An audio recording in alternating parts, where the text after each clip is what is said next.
नमस्कार, प्रणाम।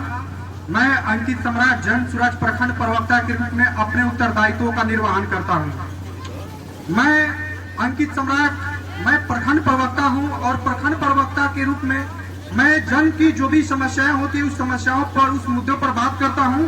हालांकि समय को देखते हुए मैं अपने कम से कम समय में ज्यादा से ज्यादा बातें को रखने का प्रयास करूंगा। देखिए, हमारा बिहार काहे लिए पिछड़ा है। हम लोग लाइन की व्यवस्था को, बाबू लोग थोड़ा चुप रहिए, हम लोग शिक्षा पर बात करते हैं, बिजली पे बात करते हैं, सड़क पे बात करते हैं, हम लोग पलायन और बदहाली पे बात करते हैं, स्वास्थ्य और शिक्षा पे बात करते हैं, यानी बिहार में जो भी मूल समस्या हम उस पर बात करते हैं। लेकिन हम लोग उसको रोकने का बात हम लोग नहीं करते हैं। क्यों नहीं करते हैं? देखिए, हमारा भाई, आपका भाई, हम सबका भाई बाहर प्रदेश में जाकर मजदूरी करता है कि नहीं करता है? 15,000 12,000 रुपए के लिए बाहर में जाकर मजदूरी करता है। क्यों करता है? आप अपने बच्चों को एडमिशन प्राइवेट स्कूल में कराते हैं तो लगभग 7-8 साल कराता, तब उसको साथ ले जाकर स्कूल छोड़ते हैं। छोड़ते कि नहीं छोड़ते हैं? हकीकत बात है, आप उसको साथ लेकर छोड़ते हैं। लेकिन वही बच्चा 20 साल 22 साल का हो जा रहा है तो आप बाहर प्रदेश कमाने के लिए उसको भेज रहे हैं कि नहीं भेज रहे हैं ना।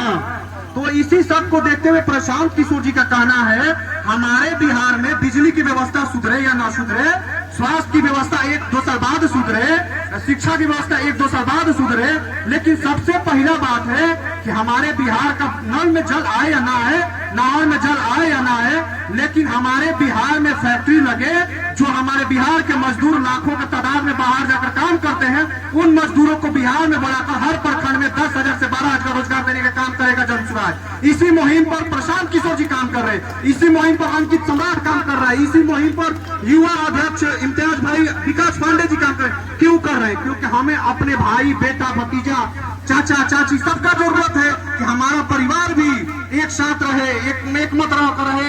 हम लोग अपना हसनपुरा में ही प्रखंड में फैक्ट्री कंपनियां लगाए और यहाँ पर एक साथ रहकर शाम में बैठकर हम लोग भी गपशप करें। लेकिन हम लोग के किस्मत में नहीं है, क्योंकि हम लोग दुर्भाग्य राज्य से आते हैं, क्योंकि हम लोग की दुर्भाग्य है कि नहीं है? आप बताइए, मोदी जी से पूछिए, GST यानी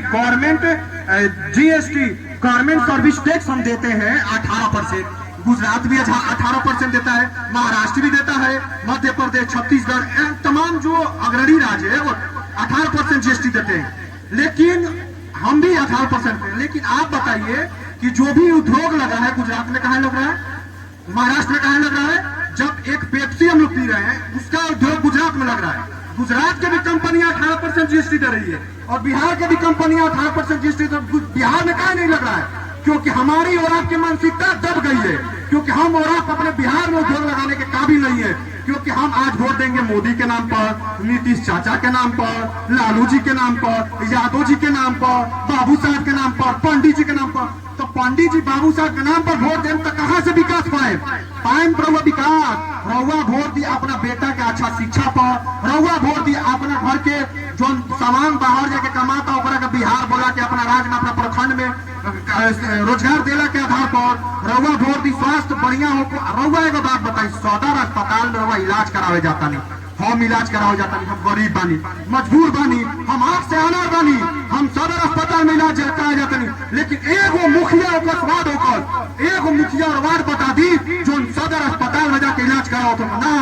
मुखिया, वार्ड, सरपंच, दरोगा, पुलिस, थाना के लोग प्राइवेट अस्पताल में इलाज कराई, उनका लड़का प्राइवेट स्कूल में पढ़ी, मुखिया जी का लड़का प्राइवेट स्कूल में पढ़ी, नेताजी का लड़का प्राइवेट स्कूल में पढ़ी, प्राइवेट में स्वास्थ्य उनको सुरक्षा मिली। लेकिन हमनी का लड़का सरकारी में पढ़ी, हमार लड़का हमार इलाज सरकारी में हुई, तो हमार लड़का कहाँ से SDM बनी, हमार लड़का कहाँ से IAS ऑफिसर बनी? एगो बता दी, जो गरीब के लड़का, मजदूर के लड़का जो IAS ऑफिसर बनल होगा अपना बिहार से ना। उ सब रउआ के यूट्यूब पर देखे उ सब फेक है, देखावल जाला अपन चेहरा के हाईलाइट करे के फलानवा के लड़का IAS बन गई पर 100 चला के ना। गलत बात बा। IAS बने खातिर 10 लाख 20 लाख रुपया का जरूरत बा, रउआ लगे बा नहीं थे, कहा नहीं थे?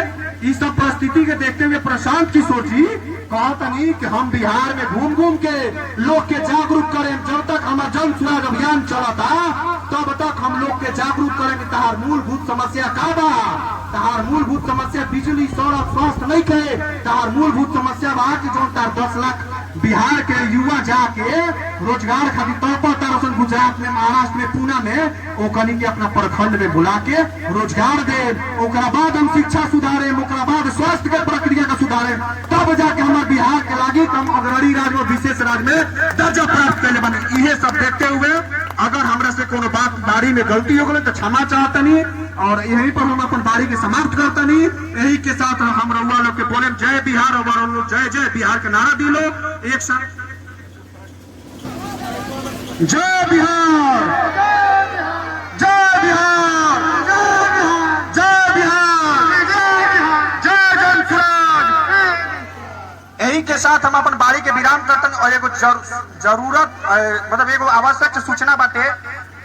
हम रउआ से अपील भी करतनी कि रउआ जनसुराज से जुड़ी और अपन सहयोग जनसुराज के दी। और एगो जरूरी आवश्यक हमार सूचना बा कि अगर रउआ घर में भी कोनो बच्चा विकलांग बाटे जौना के पेंशन नहीं मिलत, चाहे उ सिवान के कोनो ब्लॉक के हो, रउआ लो हमार नंबर नोट कर ली लो और हमारा से संपर्क करी लो। अगर यूडीआईडी कार्ड बन गई बा तो हम बैंक में ब्लॉक में जाके रउआ लोग के विकलांग पेंशन के लागू कराएं और 1 रुपया ना निःशुल्क रउआ लोग सिर्फ हमरा लगे कॉल करी लो, चाहे सिवान जिला के कोनो बैंक हो चाहे कोनो ब्लॉक हो, हम उ ब्लॉक और बैंक में जाके हम उ चीज के सुधारे के प्रयास करें और रउआ लोग के पेंशन दिलवाए के काम करें। अगर रउआ लोग के घर में भी कोनो विकलांग बा उ चीज पर रउआ हमरा से जुड़ी और यही के साथ हम रउआ से अपन वाणी के विराम रखत हनी।